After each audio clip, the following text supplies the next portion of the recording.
कान्हा ने बारी ने राखरी। समझा के रखो।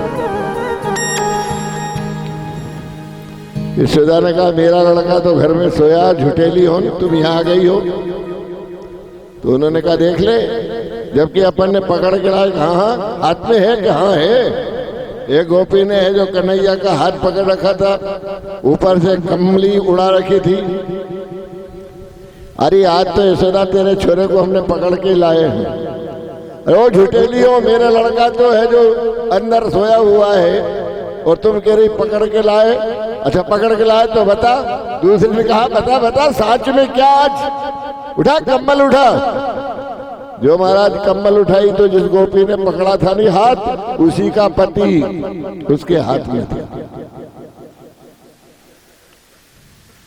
ये देख। तो यशोदा ने कि ये तो मैं देख रही पर तू भी तो देख, है कौन किसको पकड़ ली?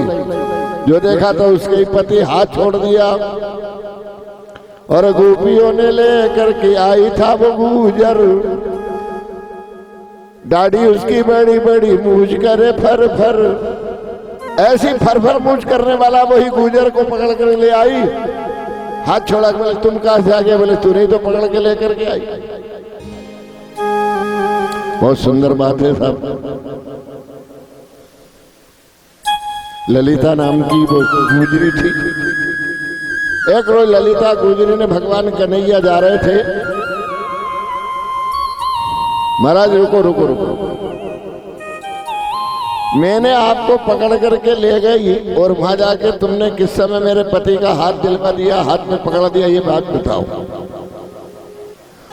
भगवान ने कहा अरे गोपी ये तो मैंने लीला की है और तेरे को समझाने की बात यह है कि पति में और परमात्मा में कोई अंतर नहीं होता है। इसलिए जो भी सुहागन जो महिला होती है उनको तो पति के अलावा किसी दूसरे का पूजन करना ही नहीं चाहिए। ये लीला इसलिए मैंने तुमको वर्णन किया। आज भी बता रहा हूं, कोई दवा की जरूरत नहीं, किसी टोटने की जरूरत नहीं। किसी भी माताओं को अगर बाल गोपाल का जन्म नहीं होता है, अपने पति के सीधे पांव का अंगूठा 6 महीने प्रातःकाल उठ करके धो के पियो। अगर आपके यहाँ पर संतान नहीं हो तो पैसे पीछे ले जाओ। किसी बहन के यहाँ पर अगर लड़की हो रही है, बालक का जन्म नहीं हो रहा है, किसी भी देवता के पास जाने की जरूरत नहीं, किसी भी जंतर मंतर वाले के पास जाने की जरूरत नहीं, किसी भी जड़ी जड़सला खाने की जरूरत नहीं है। केवल मात्र अपने पति के सीधे पांव का जल पियो, आपकी गोदी में गोपाल आ जाएगा। आपके मन के अंदर भाव होना चाहिए महाराज। अगर भाव है तो सब कुछ है। आपकी ट्राली का भाव अगर मंडी में हो जाएगा तो वो बिक जाएगी, तुल जाएगी, पैसे भी मिल जाएंगे। और मंडी में अगर आपकी ट्राली का भाव नहीं हुआ तो पूरे गांव में चक्कर लगाओ, कोई पूछने वाला नहीं। भाव होना चाहिए। जैसे आपकी ट्राली का भाव हो गया तो वो तुल जाएगी और भाव नहीं हुआ तो कोई बात नहीं है। इसी प्रकार आपके अंदर भाव होना चाहिए। आपके अंदर अच्छे भाव हैं तो बात ही निराली हो जाए। अच्छे सुंदर भाव रखो। और भाव ही कैसे होना चाहिए? बिगड़े हुए भाव नहीं होना चाहिए। रेल जा रही थी, 2 परिवार बैठ गए, बहुत दूर जाना है उनको। एक परिवार वाले ने क्या किया कि एक बिस्कुट का पूड़ा एक सामने वाले को दे दिया। सामने वाले का छोटा लड़का था। ले बेटा बिस्कुट खाएगा। लड़के ने पट से पकड़ लिया, खाने लगा। ये बर्थ के ऊपर 2 ही पति पत्नी, बालक इधर बैठे थे, 2 इधर बैठे थे। रेल चल रही है। काफी देर हुई, इसने हमारे लड़के को बिस्कुट का पुड़ा दिया तो इनने पानी की बाटल निकाली। बाटल निकाल के भाई साहब आप पानी पियोगे? हाँ हाँ पी लेंगे, लाओ। रेल चल रही है साहब, पानी पी लिया। पहचान हो रही है, ध्यान देना जरा, बहुत गहराई का विषय। अब पहचान में आप कहाँ रहते हो? बोले मैं लखनऊ जाऊंगा।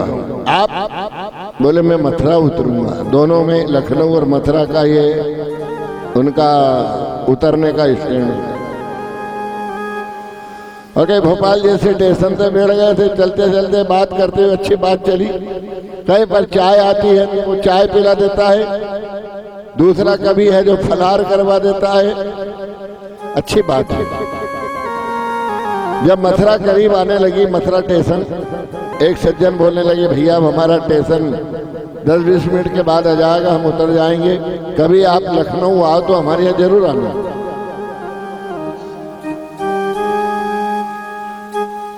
वो लखनऊ वाला भी कहता है कभी मथुरा आओ ना हमारे यहाँ पर गोपाल जी के दर्शन करने, तो ये नंबर मेरे हैं, ये फलाने मोहल्ले में हमारा घर है, जरूर पधारना। आप कहीं धर्मशाला में मत रुकना, आप तो हमारे घर ही जाना।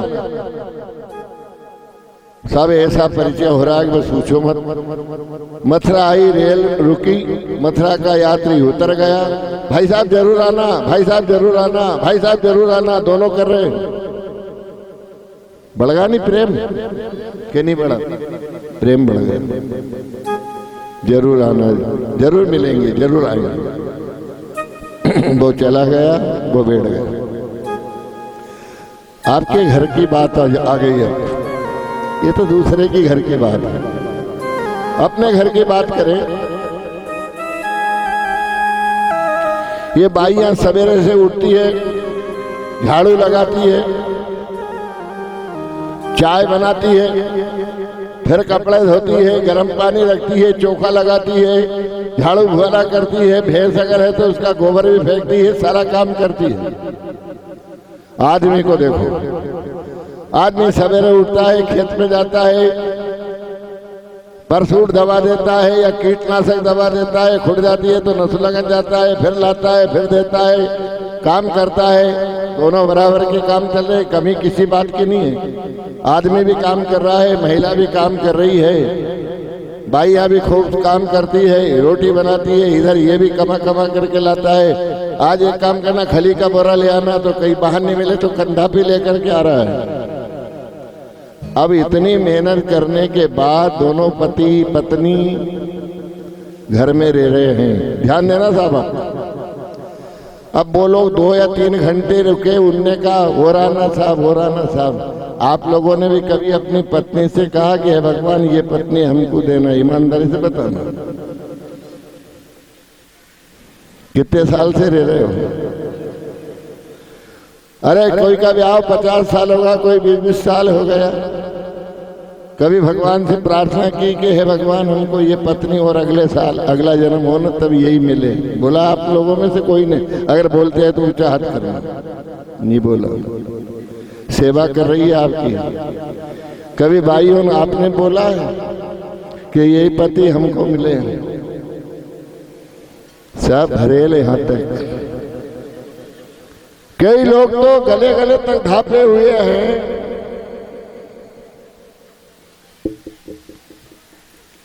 हरिओम, बुरा ना मानो, कथा है, प्रसंग है। जबकि बोलना चाहिए हे भगवान ये पत्नी हमको यही पत्नी दे। पत्नी ने भी बोलना चाहिए कि ये हमको पति दे। पार्वती जी का चरित्र देखो, अर्थ न धर्म न काम रुचि गति न चयो निर्वाण। 108 बार, कितनी बार जन्म हुआ पार्वती जी का? 108 बार। जो गले में मुंडों की माला है, हमेशा है जो पार्वती जी यही कहती है, जब भी हमारा पति मिले भगवान भोलेनाथ ही मिले। और भगवान भोलेनाथ भी यही कहते हैं, जब भी मेरी पत्नी मिले तो ये पार्वती जैसी मिले। कई लोगों के मन के अंदर ऐसे भाव हैं, इस भाव के द्वारा कई लोग तो साहब उब चुके हैं, कई पत्नी से उब चुके हैं, कई बाइयां भी अपने पति से है जो उब चुकी है। लेकिन घबराओ मत, जो मिल गया है सो सही है। भगवान का भी ये कहना है, पति पत्नी का जोड़ा होता है, आराम से मिलाते हुए चले जाओ, कोई तकलीफ मत पाओ। और अगर तुमने किसी प्रकार तकलीफ न पाते हुए निकल गया तो अगला जब जन्म होगा आपका, तब आपको अच्छा सा है जो योग है जो मिल सकता है। ये भगवान का कहना पड़ता है। बोलिए गोपाल कृष्ण भगवान जय हो, काशी विश्वनाथ भगवान की जय हो। परम प्रभु परमात्मा दिग्धात्मा निरंजन निर्विकार ज्योति स्वरूप अखंड आनंद भगवान बछड़े चराने के लिए गए। बछड़े चराने के पश्चात फिर उसके पश्चात 10 मिनट और बैठ जाता, उठे मटक मत करे।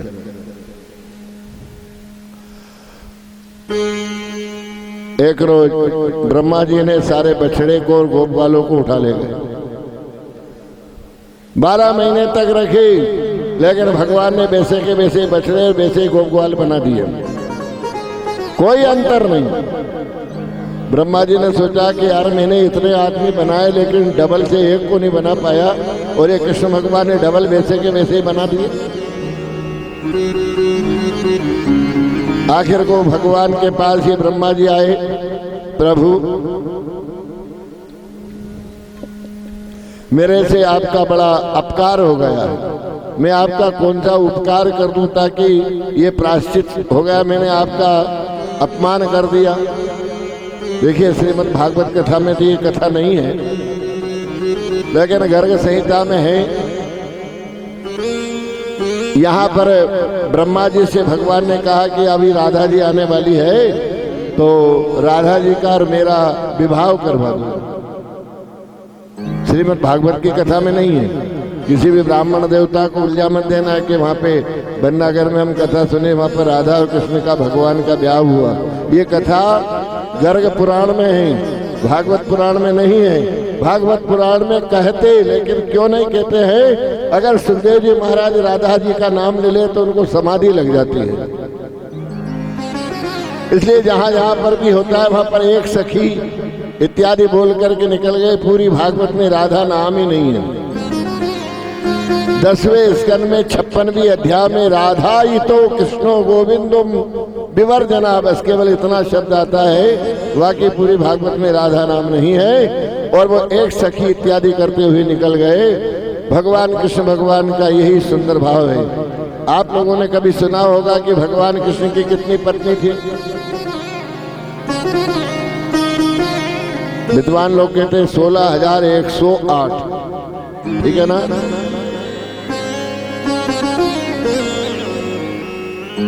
तो 16,000 तो भौमासुर से यहाँ से ले आए। वो 100 वाली बात क्या है? 100 मतलब वही पार्वती, वो राधा, एक वो और 16,000, ये है इसका। माने उत्तरांचल भाषा में वो को 100 बोला जाता है। जैसे सीता जी को देख लिए, सीता जी क्या मांग रही है? मन जाहिरा क्यों मिलई सोवर। सोवर मांगा क्या? एक बार मांगा, लेकिन छंद बोल रहा है कि मन जाहिरा क्यों मिलई सोवर। महाराज जी उत्तरांचल की भाषा है, वो माने 100 होता है। इसलिए सीता मैया है जो जनकपुर में उत्तरांचल की ओर रहती है, उन्होंने यही मांगा कि मन जाहिरा चो मिलई सोवर, सहज सुंदर सावरो, करुणा निधान सुजानशील, स्नेह जानत रावरो। तो 16,100 माने एक वो कौन? राधा, वो 16 है। ये 16,100 मत मान लेना। अच्छा, हम आपसे एक चीज पूछना चाहते हैं। आप लोगों ने कई बार भागवत सुनी है, उलझाऊंगा नहीं मैं। भगवान कृष्ण भगवान, राम भगवान और राधा जी, इनके 3 अवतार हुए हैं। राम जी का अवतार 12 कला से हुआ है, और भगवान कृष्ण भगवान का अवतार 16 कला से हुआ है, और राधा जी का अवतार 100 कला से हुआ है। 100 कला से हुआ है। अच्छा, आप ये तो बता सकते हैं कि बड़ा अवतार कौन का है? कौन का है बड़ा अवतार? हरिओम। 100 कला से राधा जी का अवतार, 12 कला से राम जी का अवतार, 16 कला से कृष्ण भगवान का अवतार। कौन का है बड़ा अवतार? घबराओ मत, मैं ही बता दूंगा उत्तर, आप तो बैठे हो। पहले के जमाने में एक रुपया चलता था भैया, कलदार। उसको अगर ताकड़ी पे अगर रखो तो वो 12 मासे का होता था। पुराने लोगों से पूछ लो। 12 मासे का वजन में। ये 12 कला से भगवान राम जी भगवान का अवतार हुआ। 98 भर 6 मासे, 6 मासा, और 1 रुपया माने 12 मासा। तो 12 मासे का मतलब 12 अंश का भगवान राम जी का होता है। और वही रुपया को अगर खुला करवाओ तो 16 आने का वही रुपया।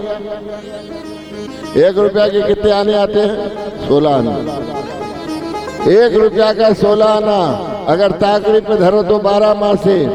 और उस जमाने में 100 नए पैसे का 1 रुपया आता था। 100 नए पैसे का भी 1 रुपया, 16 आने का भी 1 रुपया है, 12 मासे का भी 1 रुपया। माने बड़ा कौन सा है? तीनों बराबर है, कोई बड़ा नहीं है। सर्वम खलविदम ब्रह्मा, सभी है जो बराबर है, सब बराबर के उतार है, भगवान का स्वरूप है महाराज। ऐसा ही है, ये भगवान की गतियां हैं। उस समय ब्रह्मा जी के कथनानुसार श्री राधा जी आती है और राधा कृष्ण भगवान का मंगलमय विवाह हो जाता है।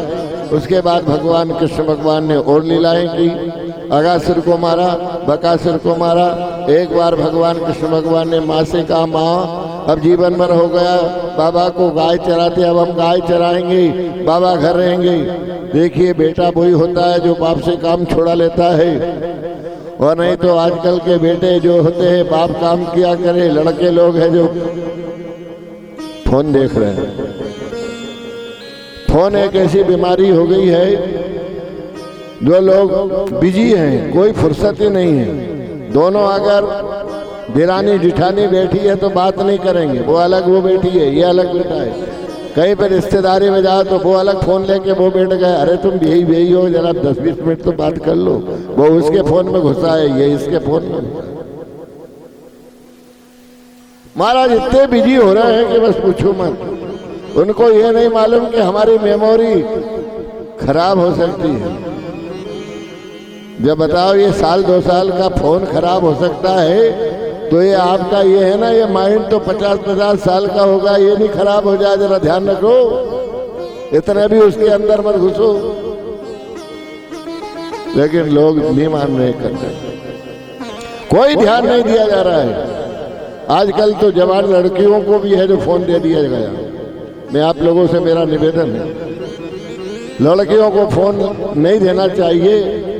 और अगर मान लो फोन अगर दे भी दिया तो सुबह नहीं तो शाम को उसको चेक करना चाहिए कि लड़की है, ये कहाँ फोन लगाती है।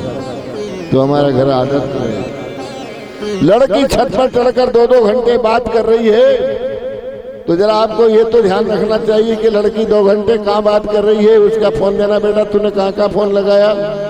चेक करने में आपको कोई परेशानी नहीं है, क्योंकि पैसे तुमने दिए हैं, मोबाइल तुमने ला करके दिया है। अगर लड़की का तुमने इतना भी ध्यान नहीं दिया तो एक दिन ऐसा नहीं हो पछताना ना पड़े। थोड़ा इतना भी ध्यान रखा करो, आज का युग है, ये मांग करता है।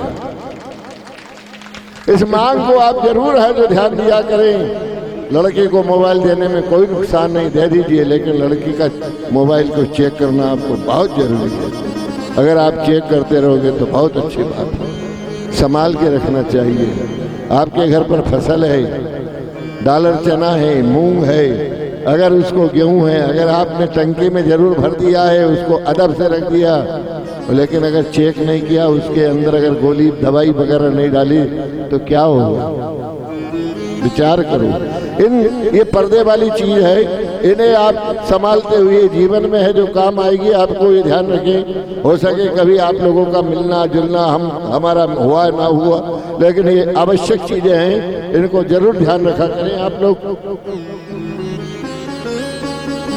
महाराज गौ माता को चराने के लिए भगवान कन्हैया जी जाते हैं। काली देह करके एक स्थान था, वहां पर काली नाग रहता था।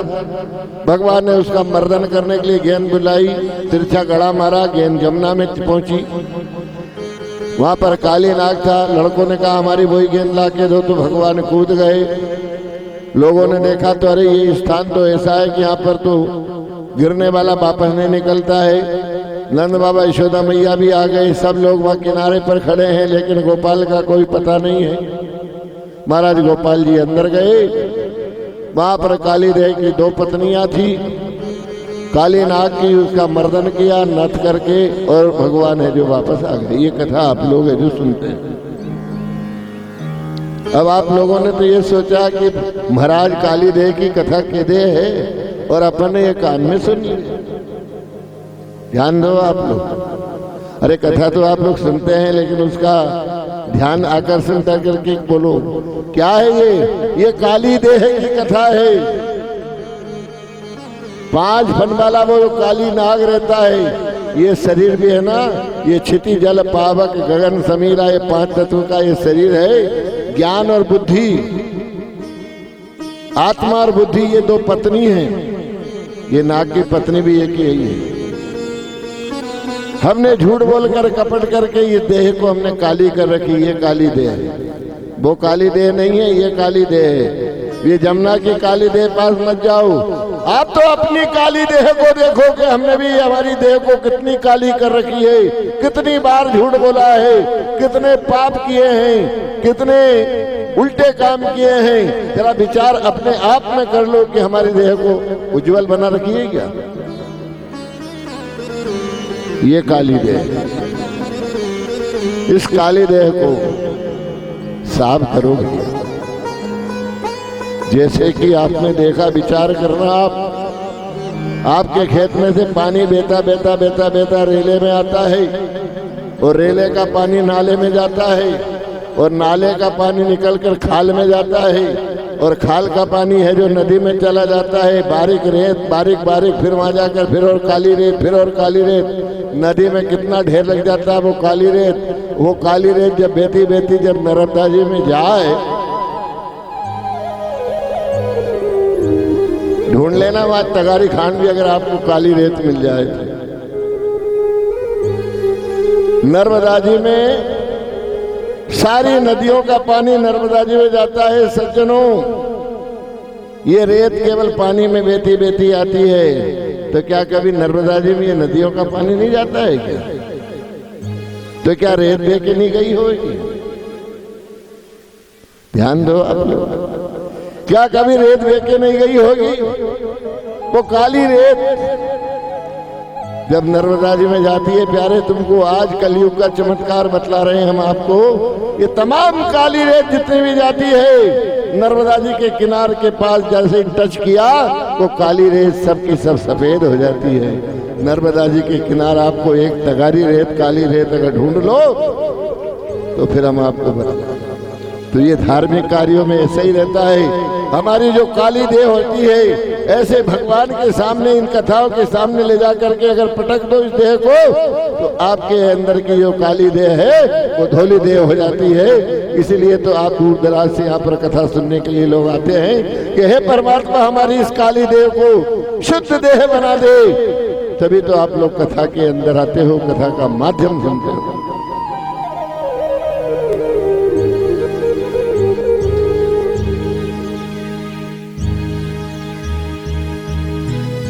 ये काली देह है।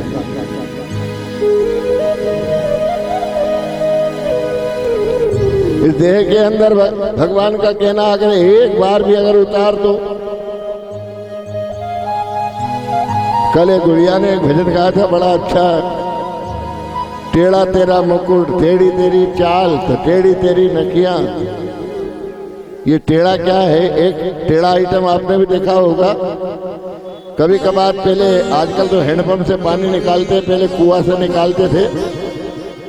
तो कुआं में अगर घगरा गिर जाए, लेज गिर जाए, कपड़ा गिर जाए, तो काय से निकालते थे? बिलई से।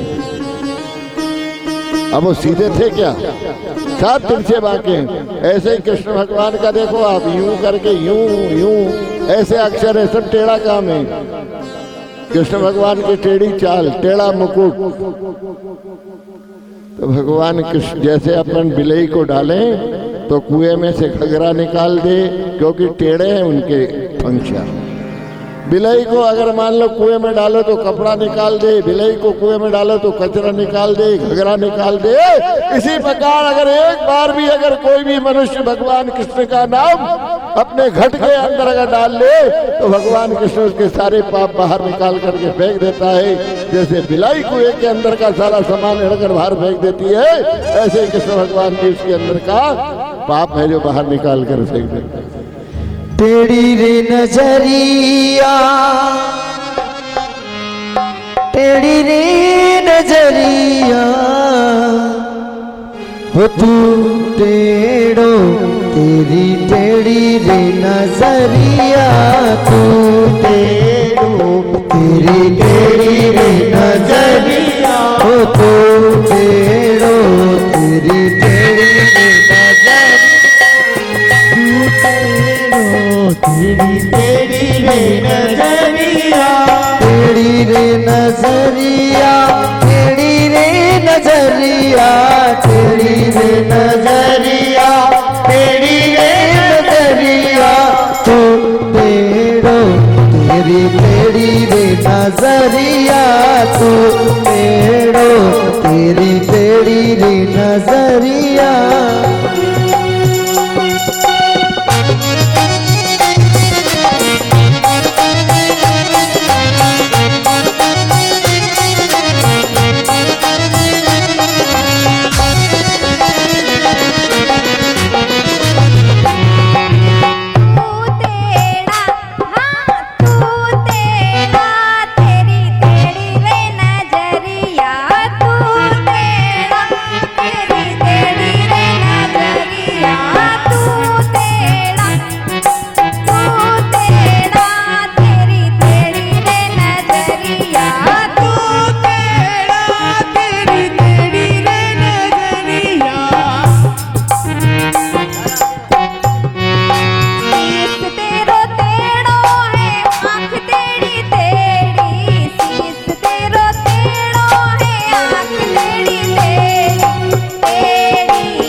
तेरे तेरे मुख तेरो तेरो, तेरी रे मुरलिया, तेरी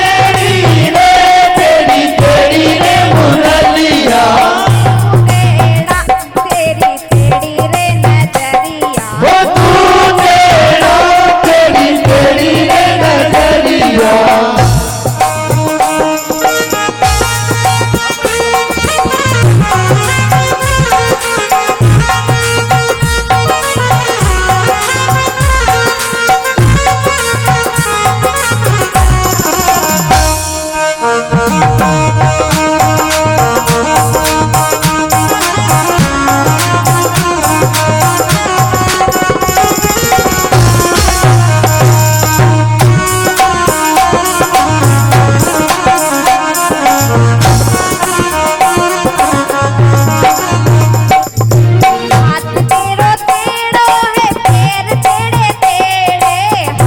तेरो तेरो रे तेरे तेरे, हाथ टेढ़ो टेढ़ो है पैर टेढ़े टेढ़े, हाथ तेरो तेरो है तेरे तेरे, तेरी रे तेरी रे तेरी रे कमरिया,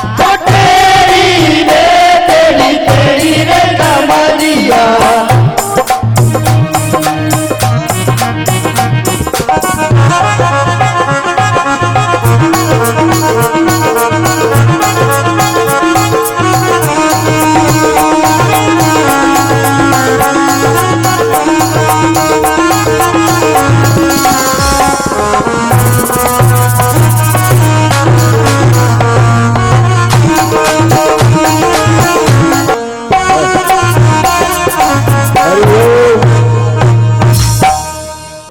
परम प्रभु परमात्मा जगदानंद निर्विकार भगवान ने गोकुल को छोड़कर वृंदावन में निवास किया। जो वृंदावन के अंदर है, जो परम प्रभु परमात्मा आते हैं वहां पर क्या होता है, इन्होंने एक रोज चीर हरण की लीला की। सारी गोपियां स्नान कर रही थी, भगवान वहां पर पहुंचे, उनको समझाया वस्त्रहीन अवस्थासु जलौ नद्यौ नहा स्नानम करोति। बगैर वस्त्र के स्नान नहीं करना चाहिए, और बगैर वस्त्र के तो अधिक समय पर घूमने नहीं चाहिए। अब देखिए यहाँ पर अगर एक प्रश्न आया, हमारे हिंदू समाज में तो जो लड़की बड़ी होती है ना, तो कपड़े कम कर दिए जाते हैं। दूसरे धर्म को देखो आप, जैसे युवावस्था होती है तो लड़कियों का शरीर को बिल्कुल ढांक दिया जाता है। और हमारे धर्म को देखो आप, लड़की जैसे बड़ी होगी तो छोटे छोटे कपड़े पहनाने लग जाते हैं। ये छोटे कपड़े पहनना फैशन नहीं करना चाहिए। मैं आप लोगों से हाथ जोड़कर निवेदन करता हूँ, हमारे ये संस्कार ये छोटे ओछे कपड़े पहनने के नहीं हैं। हमारे जब गुरुदेव थे तब गुरुदेव बोला करते थे, 4 पंक्ति बोल रहा हूं मैं, कि आओ सब मिले आओ, ये सत्संग सफल बनाओ। अरे ऐसी करनी करो जगत में, ध्रुव प्रहलाद कहाओ। आओ सब मिले आओ, धर्म हमारा बिलख रहा है, पाप दिनों दिन पनप रहा है। ओ हम में तपस्या त्याग नहीं, प्रभु चरणों में अनुराग नहीं। ए वेदों को सब छोड़ चले, कुल मर्यादा तोड़ चले। अरे नई हवाओं के झोंकों में मत उड़ो। ये झोंके में जा रहे हैं, ये नई हवाओं के झोंकों में मत उड़ो। अब तुम यहीं रुक जाओ, वो आओ सब मिले आओ, ये सत्संग सफल बनाओ। ऐसी करनी करो जगत में, ध्रुव प्रहलाद कहाओ। बहनों तुम सब सीता हो, अरे तुम्ही भागवत गीता हो। सावित्री अनुसुईया हो, तुम्ही यशोदा मैया हो। पर फैशन में मत रहा करो, ये फैशन अच्छी नहीं थी। अब फैशन में क्या है, सबसे पहली बात तो अपने माथे को ढकना चाहिए। जो महिला जितने समय तक अपने माथे को उगाड़ा रखती है, अपने पति की उम्र कम करती है। अपने पति की उम्र अगर कम करना है तो माथा उगाड़ा रखा करो, कोई परेशानी नहीं आपको, छुट्टी। उसके बाद मांग सीधी पाड़ना चाहिए। लेकिन कई महिलाओं को देख रहे हैं हम यहाँ पर है, आड़ी मांग रहती है। सीधी मांग का मतलब क्या होता है, मैया जब तक रहूं मैं सुहागन रहूं। अगर छोटी पट्टी अगर मान लो पति तरफ की चली गई तो फिर क्या होगा, इसलिए बीचों बीच मांग डालना चाहिए। ये मांग का भी भाव होता है। ये हम टीकी लगाते हैं, बिछुड़ी पहनते हैं। आदमी चंपक तक जाएगा, वहां तक असली नकली के देगा। चूड़ी नकली है, चूड़ा नकली है, ये हार नकली है, चंपक है जो नकली है। लेकिन बिछुड़ी के पास जाएगा ना तो बिछुड़ी को नकली नहीं कहेगा, क्योंकि बिछुड़ी कौन पहनते हैं, सुहागनी पहनती है। सुहागनी बिछुड़ी को पहनती है, हर कोई नहीं पहन पाता है, वो असली है क्योंकि है जब ही तो पहन रही है। और बिछुड़ी नहीं है तो समझ लो गड़बड़। लेकिन बिछुड़ी को कोई नकली नहीं बनाता। कोई कहता है ना मुट्ठी बांधे लाख की, मुट्ठी बांधने के बाद लाख निकाल दो देखा, मुट्ठी बांधने के बाद लाख पहना दो देखा। बनी मुट्ठी। हरिओम।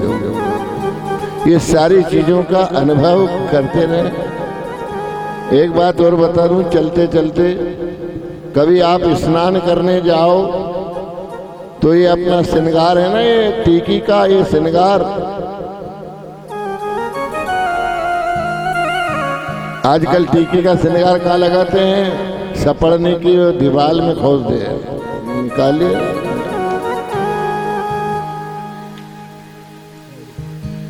ये मत जानो ये घाम में नहीं पकाए हैं, उम्र से पकाए हैं।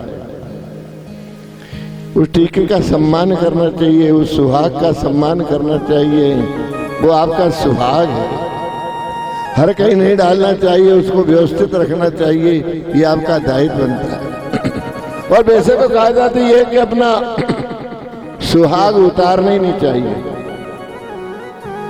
ये सुहाग है, कभी भी है बिछुड़ी नहीं उतारी, कभी है जो दोनों हाथ की चूड़ियां नहीं उतारना चाहिए, कभी है अपने ये सुहाग का ये सिंदूर है ये नहीं पूरी तरह से नहीं धोना चाहिए, ये नियम है। एक सेकंड के लिए आपको जरा रामायण में ले चलता हूं। सुग्रीव को बोल दिया कि मैं निश्चित बाली को मारूंगा, लेकिन राम जी ने देखा कि इसकी तारावती पत्नी सती है, खा मार पीट करके आ गया, लेकिन राम जी का हिम्मत नहीं पड़ी कि बाली को बाण मार दे। लेकिन तारा ने क्या किया कि आज राम से युद्ध करने मेरा स्वामी गया तो भगवान भोलेनाथ की सेवा करने के लिए खूब माथा चोटी धोके और श्रृंगार निकाल करके स्नान करने लग गई। राम जी ने देखा बिन पग चले सुनई बिन काना, बिन कर करई करम विधि नाना। भगवान ने देखा कि इसकी पत्नी ने सुहाग सिंदूर उतार दिया है। उस समय उठा करके भगवान ने जो बाण को मारा कि बाली फट से नीचे गिर गया। मैं तो दावे के साथ कहता हूं, जो स्त्री पतिव्रता है, जो अपने नियम के द्वारा चलती है, उसका सुहाग कभी भी है जो नष्ट नहीं होता है। सती का सुहाग कभी लुटता नहीं, सती का तो सुहाग कभी भी है जो लुटता नहीं है। पतिव्रता जो रहती है उनका सुहाग तो अमर रहता है। चीरहरण में भगवान ने यह बतलाया, उसके बाद भगवान आ गए समझा बुझा करके। आज भगवान कन्हैया जी ने वृंदावन के अंदर बंसी बजाई, वृंदावन बंसी बजी और मोहे तीनों लोग, हे वो तीनों मोहे नहीं तो रहे कौन सी ठोर। हमसे लोग पूछते हैं कि बोले दादा बे तीन आदमी कहाँ रहे वे? तो हम बता देते हैं, सती न मोही सत्य से सही दिए ना कान। भैया सती सत्य से नहीं मोही और शेष भगवान को भगवान ने कान नहीं दिए, और वेद को वेद भी नहीं मोहित हुए। हाँ ये बात सही है, लेकिन ये सही नहीं है, बिल्कुल निरा झूठी है। तो सही क्या है? ये वृंदावन है। सज्जनों देखो, ये कहाँ जा रहे हो? अपने पास आओ। ये वृंदावन है, ये सांस चल रही नहीं, यही बंसी बज रही है, यही बंसी है। ये वृंदावन बंसी बजी बज रही है। मोहे तीनों लोग, बचपना भी तुम मोहित भी रह गए, बालपनो तुम खेल गमायो, भर जवानी सोया। और तीसरापन कौन सा है? बुढ़ापा। ये है तीन ही। हमारे ध्रुव जी महाराज बचपना में मोहित हो गए, बेड़ा पार हो गया। प्रहलाद जी जवानी में, अजामिल बुढ़ापे में। तो ये तीनों को मोहित कर लो, यही रास रचाने वाली बात है। अगर आपने इसको अगर कंप्लीट कर लिया तो रास रच गई। आज वृंदावन रास रचो है, मैं भी देखन जाऊंगी। आज वृंदावन रास रचो है, मैं भी देखन आज वृंदावन रास रचो है, मैं भी देखन जाऊंगी।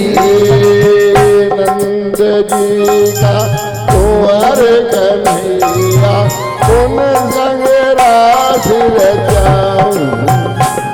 ओ बावनी का कुंवर कन्हैया उन संग रास रचाऊंगी।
गोपी जा रही है, लेकिन गोपी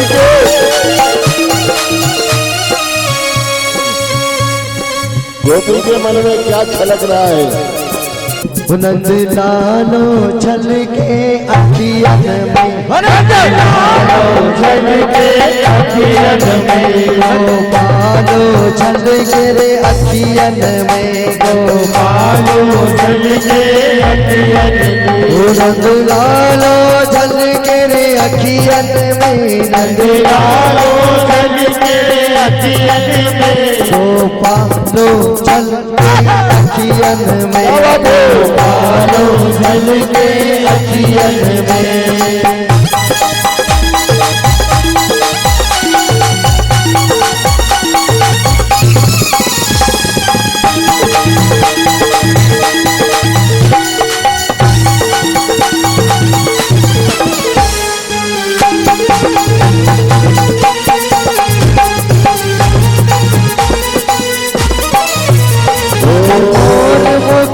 पीतांबर सोहे मोर मुकुट पीतांबर सोहे, मोर मुकुट पीतांबर सोहे, मोर मुकुट पीतांबर सोहे, घूंघर वाले पालन में वो, घूंघर वाले पालन में, गोपालो छल के अखियन में, गोपालो छल के अखियन में।